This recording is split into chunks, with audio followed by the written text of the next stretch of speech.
Welcome to the Stoned Heen View, a podcast series which interviews a range of sport club representatives and leading professional sport club personnel during the COVID-19 period. We find out what these people are doing during the current health crisis with some of our most popular sports seasons postponed. Today is a special episode. I'm Mark Heenan. I'm going to speak to a special guest. He is actually the former co-host of the Stoned Heen View podcast. He's gone on to greener pastures, but in a lot of ways, it's really special because this is the final episode in the current series. Now, I'm not sure when we're coming back, but at this stage, going to take a bit of a break to reassess things, but it's important to really pump up the person with this guest because he has been really one half of the Stoned Heen View. And a lot of people ask me, where's the other Stoned Heen View? Is he still there? And I said, well, he's still here. But his name's Mark Stone. But the reason why I got him on is that he's, during COVID and during this period, he's become the sports club manager of the Glenroy Sports Club. And this is what the podcast is all about. So sports clubs. And we welcome back to the Stoned Heen View, Mark Stone of the Glenroy Sports Club. Welcome, Stoney. Yeah, thanks, Hino. And it's really funny. It's a really good segue because if it hadn't been for the Stoned Heen View, then this podcast and this role wouldn't have come to fruition because I've used the period in time to work on some podcast ideas and some ideas around sporting clubs. And here I am at the last episode of this series on the Stoned Heen View. So I'm very privileged to be part of it, and thanks for taking the time out. And another little fact that I forgot to mention as well in the intro is that it's episode 63. I believe you were born in 1963. Thanks for that, Mark. Thanks. Sorry, I appreciate that. I like to have some uncanny things. I mean, I remember. No, I like it. I like the analogy. I remember when we had Hannah Birchall on episode 50. She'd go raise the bat, and I said, "Well, I did make it 50, so thanks." And that was controversy in itself, but in cricket terms. But I like to celebrate the little milestones that we have along the way because, as you know, it's even when you were involved, we had a bit of effort in getting a few things like soundtracks and music beds put together. But it's really. Well, now it's a one-man band, but two-man band. And, I think there's an appetite for podcasts, but also it's a good time to go and reassess. And I suppose in your role, you've seen the development of not so much just the audio medium, but knowing the visualization of a brand and how sport clubs can, I suppose, not so much reinvent themselves, but if we look at Glenroy Sports Club, how that goes about, I suppose, not just changing their image, but looking at, I suppose, where they are as a sports club and a business during COVID. I think we come to the 21st century and, a lot of clubs now are going in the sports club model because you don't only represent one sport, you represent, 2, 3, 4 sports, other groups. You've got a facility that the sports club houses your members, and it's basically a holistic view, a whole round view of what your sports club is and the services you provide for the people that are part of the sport, part of the club. So for me, it's really the big picture stuff, and I'm really excited about the role I've undertaken, Mark. It's something that's new, but it's old, but it's new, and I'm really excited about that. You mentioned about, I suppose, getting a start in what we were doing and developing the name, the Stoned Heen View podcast. But I understand that because you've got strong, rich family history, particularly in Glenroy. You're a life member of the Glenroy Football Club. And, you've probably had an opportunity to go and watch them a little bit this year prior to that, lockdown that Melbourne have experienced. But, compared to last year, there was no local football at all and a lot of competitions were called off. So can you take us back to the discussions around you becoming the sport club manager? Because we want to find out about, people and their new roles and what they've been doing during COVID. I mean, how did it sort of start, post what we were doing with the podcast, but how did that sport club manager come to fruition? Well, thanks, Mark. And I've got a pretty strong connection with the club. My dad was also a life member of the club, and we lived in Glenroy. Mum lived in there till about 4 years ago when she moved out. And the thing is, at Christmas time, I was up in Glenroy seeing a few people. I was staying around the area, and I come across Brendan Schultz, who is part of the sports club, both cricket and football. And we were just talking about the club in general. And I just asked questions about how it was going. He said, "Well, we're looking for some a sports club manager to really get into the schools and community and seek to maximise what we do at the club." And I thought, okay. So I thought about it for about 30 seconds, and I thought, I really want to, expand my interest in the club, and I want to give something back to the club. And so I said to Shelty, can you contact the powers to be at the sports club, the football and cricket club, and just let them know that I'm interested in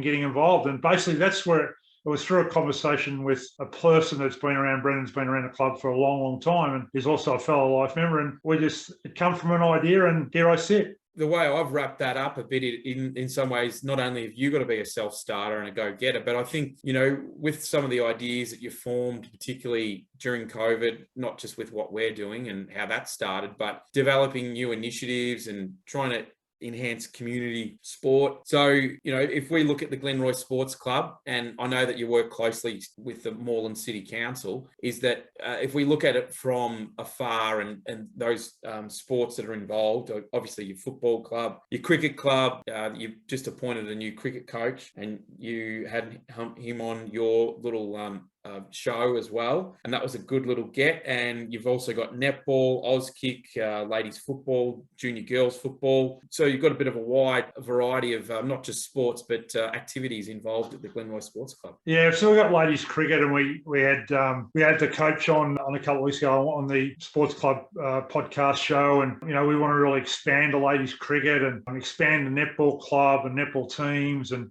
we've got a skills development program every Thursday afternoon for women and girls down at the club, and it's a skills development program where we're trying to encourage young women, young girls in the area to come along and have a kick. And there's no pressure. It's just about having a bit of fun, socialising together. Our Auskickers train on the same night.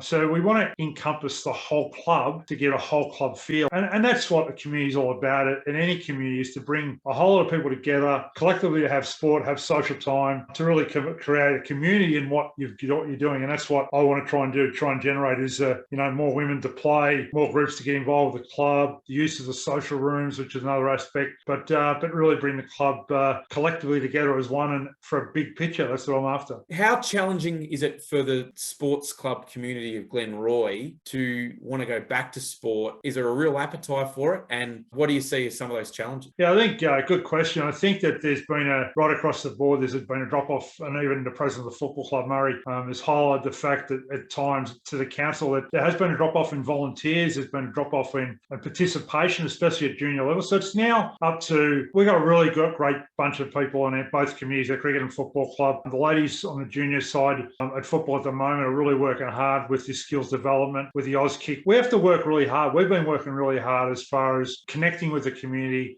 going out to the schools, basically, sending information out to the schools to try and generate. It has been a drop-off, but it's going to be really a lot of hard work that will bring people back to the community. You've got to have a really good setup, a really good club environment where people want to be at. Glenroy's been around 70 years, as you know, Mark. It's been around a long time. We want to be around another 70 years, but it's going to take some really hard work by a lot of different people collectively together to try and get numbers, generate some interest, because we're all competing for the same person. So it is hard work. We're not attest to that. We know that, but we're prepared to really dig our heels and really go hard to try and get the community of Moreland back involved and back through the doors of Still Reserve. And tell us about, I suppose, some initiatives that you're looking forward to, but more in the sense that the work that you've been doing with the Moreland City Council. I've actually been a previous resident of that municipality. The work that I suppose that, you want to connect with the schools in the area, get junior development and junior sport back up and running, because as you say, you want this club to be around in another 70 years. So junior registrations, and I know this particularly with a lot of the sport communities that I've worked in, is that junior registrations, whether it's cricket or whether it's football, whether they go online or whether, that's the future of a sports club. They need participation. I mean, if you look at Surf Lifesaving, for instance, they build a huge component of numbers with nippers, for instance. Now, if we look at Glenroy, I mean, I'm not sure what the survey of the population and the age demographic is. What's been the work done with Moreland City Council, and how important is that junior aspect to those sports? The junior aspect's the ultimate, the most important thing. We sat down with Moreland Council probably around 3 months ago, and with a couple of development people, and just sat at the offices in Coburg there with Moreland Council. and spoke about, some of the issues we need to address to really, because it is a multicultural area, the Moreland area. So we're going to work with the different multicultural groups to get them involved with the club. And basically it's going to take, it's a lot of lead work on my behalf and other people in the cricket club and the footy club and the netball club to get more Oz kickers in there, to get more Milo cricketers in there. We've got a ladies cricket team, which has really gone, they got to the grand final last year, which is a great effort. So we're trying to get more lady cricketers in there during the cricket season. An all abilities cricket team we're trying to get off the ground at the moment. So we're really working hard in that space to try and, make the club more aware. So we are working really hard with the Moreland Council to really come up with initiatives and ways to really access people, juniors, minors, to go to the club, men, girls and boys. We are still in the case of winter, and that's great that you've got those programs coming up, particularly with cricket. But if we look at the two main sports across winter with a sports club, that involves football and netball. So, you and I are good friends, but we've also seen the, your promotion and how you get around a local sports club in Glenroy. Obviously, we want to sort of talk about some of those COVID barriers in place, particularly this season. And Melbourne has experienced somewhat of a lockdown, particularly through stage 3 and stage 4, and also, getting crowds back into games, not just at a AFL level, but local sports level is really important as well. I mean, what are some of the things that you've seen this year in the region that you cover with Glenroy? I mean, I did see some vision of you at a netball match, and you might have been behind the certain line around the white line of the netball court.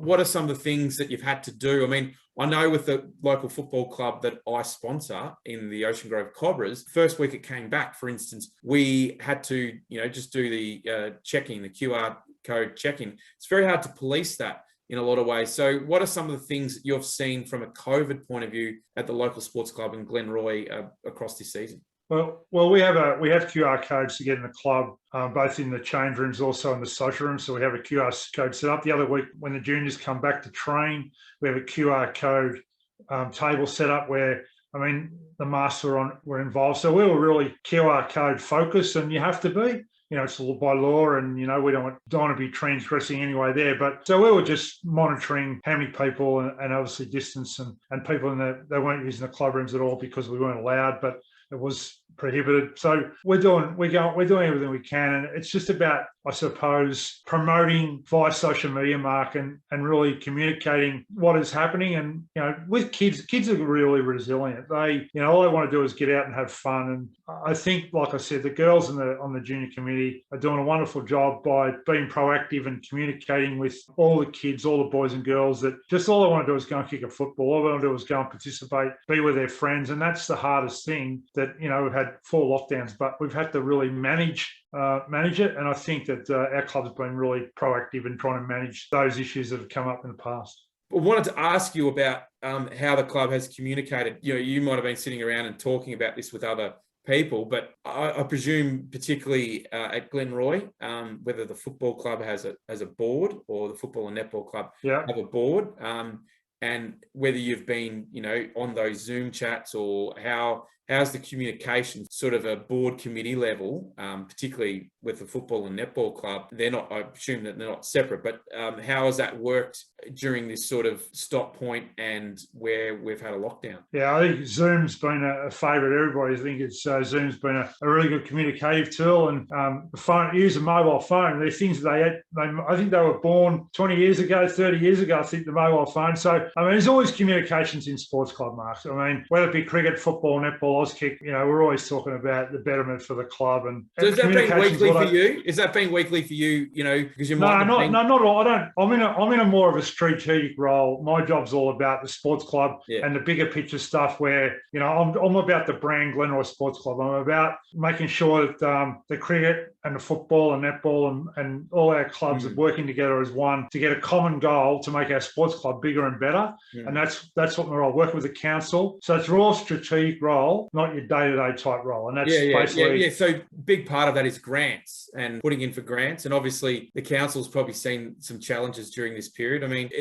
Have those grants, putting in applications and that sort of thing, have you found that there's been a turnaround quicker than what you may have anticipated because it's COVID? Well, actually, it's funny you said. I was just having a bit of a chat to the president tonight about some of the grants that were out there, and there's been some smaller ones for COVID grants and equipment grants. And, I've been made aware of those grants because I've been working closely with the council and with the people that actually put out the grants. And we've done quite well. We've actually got a couple of those grants that have come through. So that's been a really healthy exercise, and it takes a bit of time, but it's a healthy exercise to try and access, because there are grants out there to help your club in a small way, but they do add up. So it's been good. Within a sports club, having good facilities is really important, and that helps within the sustainability of the club, whether they're not so much just green, but whether you've got reasonable facilities to get new people into the club. And it doesn't mean that you have to go out and get a full forward or anything like that. It's nothing to do with that, but getting junior participants within the club and getting people interested in the club and the brand, which is obviously Glenroy Sports Club. So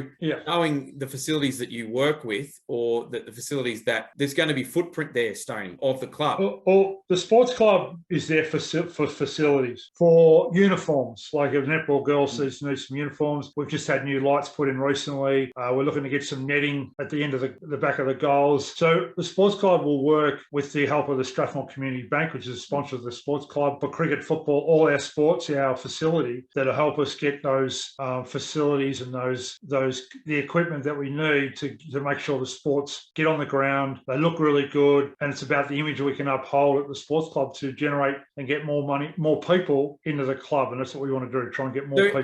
So good, important question here is, has the club applied for grants outside of the Moreland City Council? Have you looked?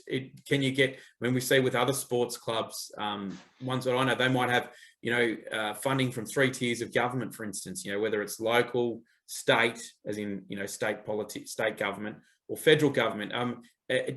Are you eligible for other forms of funding or any other grants outside the Moreland City Council? We've the grants we've got in just recently, the smaller grants, are from the state government, and we built a facility which we've renovated in the last 10 years at the club. We've got brand new lights, which was outside the Moreland City Council, but the state government were involved with it. So the Moreland City Council were involved with that. So there is monies out there that we access to try and get facilities or upgrade to whatever we've got at Seal Reserve, yes. And how is it for you? Because you've been a junior sports person and you've grown up with the Glenroy Sports Club. I mean, was it sort of a trip down memory lane when you came back? And what was like, obviously we've seen some good feedback through the, Mark Stone's back. There was an article that was done, that was written. I think your first name got mentioned more than your surname. It was that popular. But what's been the feedback of, like they know that you're a go-getter and you want to be able to get this off the ground and increase brand awareness for the Glenroy Sports Club? I think for the people who watch this video, they'll know that once you get involved with the Glenroy Sports Club, that you bleed red and white. So they cut my veins today, Mark, I'd bleed red and white. It ingrains in your blood, ingrains your system. Anybody who's been involved with community sport knows that once their club is their club, it doesn't matter where you go, you always go back home. And Glenroy's my home. That's where I was for all my formative years as a child, as a mascot many years ago, to a player, to an official. You walk in the door, there's still some people there that have been there for a very long time. And it's like you go back home. It's never like you've never left. And I really feel that, and I'm passionate about it. And, that's why I'm so enthusiastic about the next 70 years. I may not be around, but if I can, with the help of some people that I've known for a very long time at that club, make it better, as good as it has been to me and my family, then everything's going to be very good. I'm going to be very happy. Well, I got to experience that a little bit when we mightn't have crossed paths, but I might have to dig through the archives of that article that you were talking about the turf many years ago back at Glenroy. And also too, I did see a team photo. I think it might have been back in the 80s. I wasn't sure whether you were the team manager or the runner. And Glenroy, I'm not sure whether it was the 1985 or 1986 premiership. You were in that photo. Vice president. Were you in the vice president? That was in 96, I think it was. 96. You didn't win the flag in the 80s?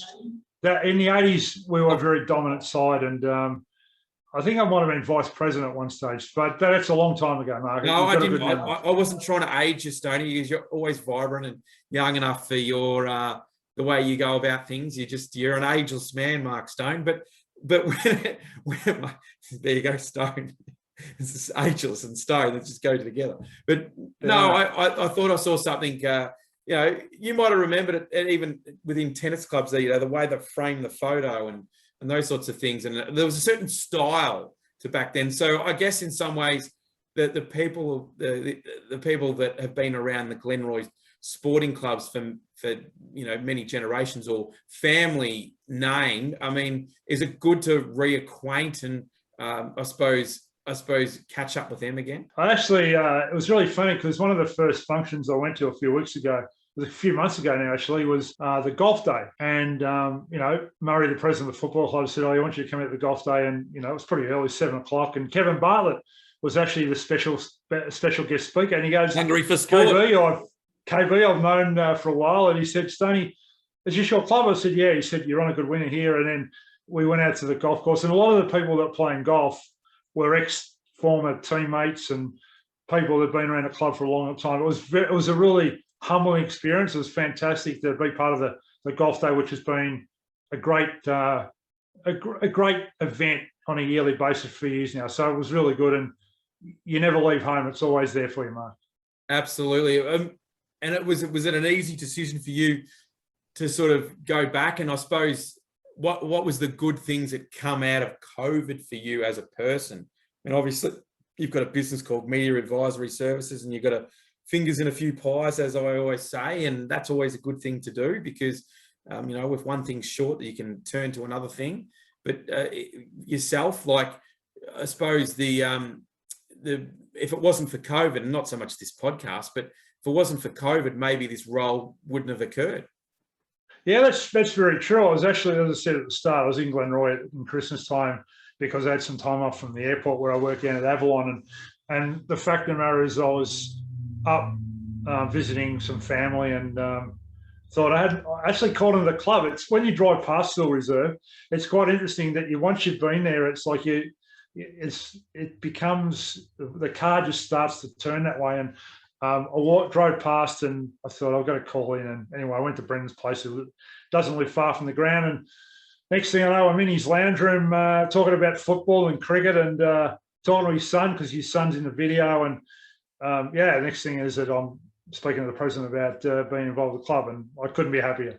Yeah, I believe the soundtrack to the Stoned Heen View was part of the interview that you did with the new cricket coach, the ladies coach. So that was a good get, and I watched a bit of that, and obviously I got to see that it's a good way. It's a good promotional tool, but it's also a good way of I suppose encouraging new participants, and particularly if it's women's cricket or women's football or something that you haven't had a club for too long, you can get new traditions to eventuate. So that's always a good thing. And like I said, it's great to have you on the program. We're going to wrap up shortly, but to talk about what it means for a local sporting club person. And I mean, I suppose it really fits well with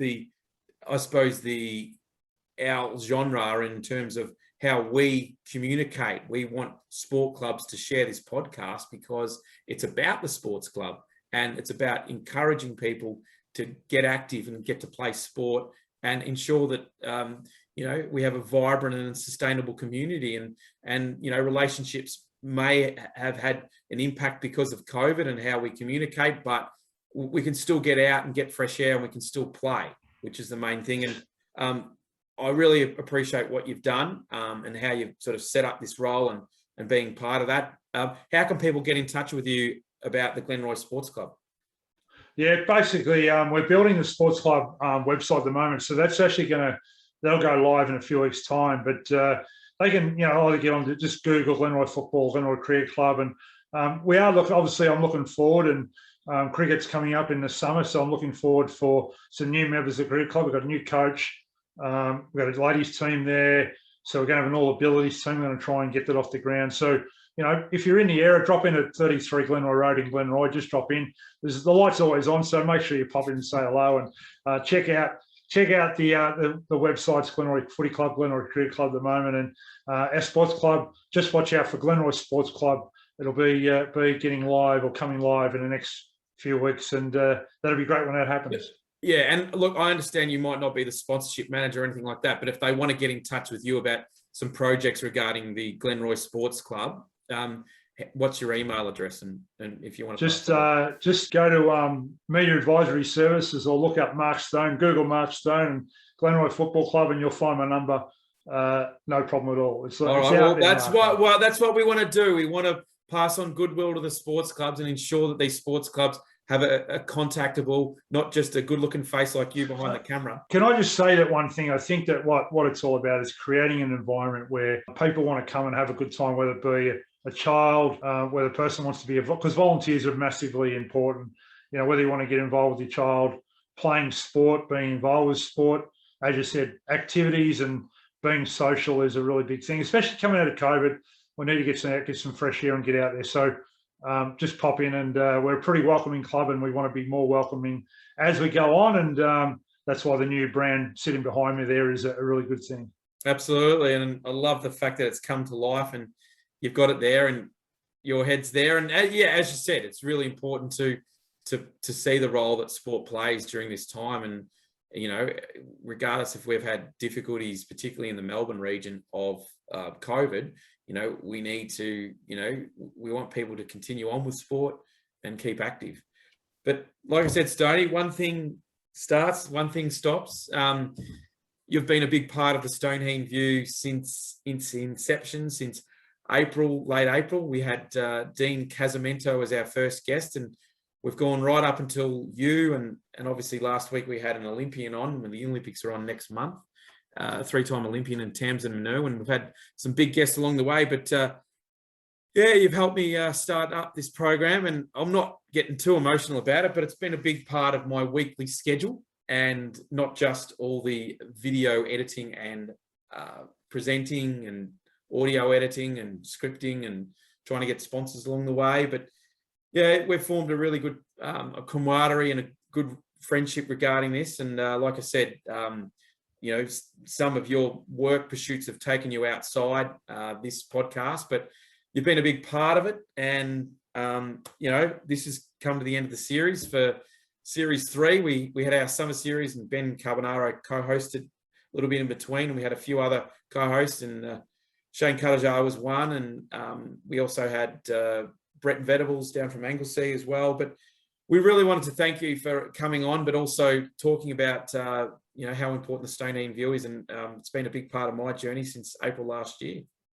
So I just want to say, Mark, is that you know, one door opens, another one closes.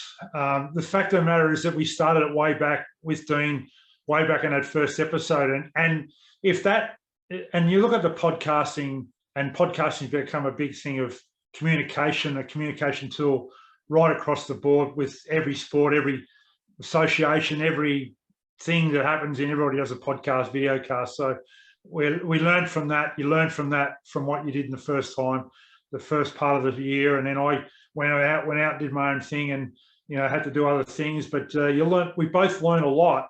And it wasn't for the Stoned Heen View, then maybe I wouldn't be sitting here, because I learned a lot of skills in those first 6 months doing podcasting, doing video casting, and we learn about, you know, branding, and we learn about music, and we learn about how to spread the word of the Stoned Heen View. But so I sit here in another role, and but well done, and congratulations on the 63 episodes you put together, because it has been a weekly, and people who've done podcasting, video casting know what it takes to edit audio and visual, and it doesn't happen overnight. So well done, and good luck with whatever you do next time. Well, absolutely. And as I said, it's not the end, but it is a bit of a break. And like I said, you know, if there's any other people out there that want to talk about their COVID story, I've taken it down today, but you know, the business edition, we're going to, you know, if there's still a little bit of an appetite for that. So by all means, the Stoned Heen View brand will still be around, but we're just going